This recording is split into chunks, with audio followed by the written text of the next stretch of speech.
Pag ako'y nag-post, tahimik ka lang, parang walang nakita. Dead mabuong maghapon, pero pag iba na ang nasa timeline mo, may heart, may care, may kiss pa, grabe ka naman. Oh, in-upload ako ng picture nating dalawa, wala man lang react ni isang haha. Pero kay crush mong kung sino-sino, parang Valentine's Day ang mga emoji mo.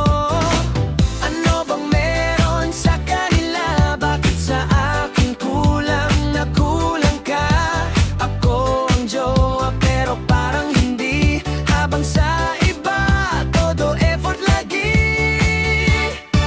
Hindi ka nagre-react sa post ko, baby, pero sa iba palong-palo ka lagi. May heart pa, may kiss pa.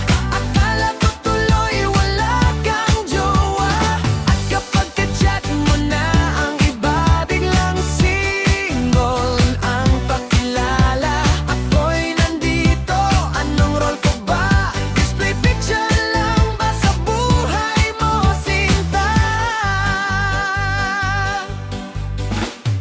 Pag ako nag-message, silang madalas, pero sa GC nila active ka agad. Mabilis pa sa alas 4 ang reply. Pag ibang tao na ang kausap mong tunay, hindi naman ako seloso ng sobra, pero iba na yata ang eksena. Kung ako ang partner sa relasyon natin, bakit parang extra lang sa sariling pelikula? Kung nahihiya kang ipakita ako, sabihin mo na lang ng diretsahan to, kaysa naman ako'y nagmumukhang tanga habang ikaw ay single sa mata ng iba.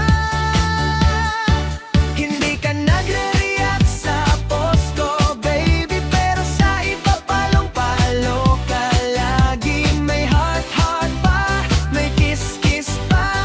Akala nila wala kang karesyon pa, at kapag ka-chat mo na ang iba, biglang single na pauglala. Kung ganyan din lang ang love story natin, pakariyak na lang ako sa pag-alis. Next time na mag-post ako ng I'm single, baka ikaw naman ang unang mag-react ng heart.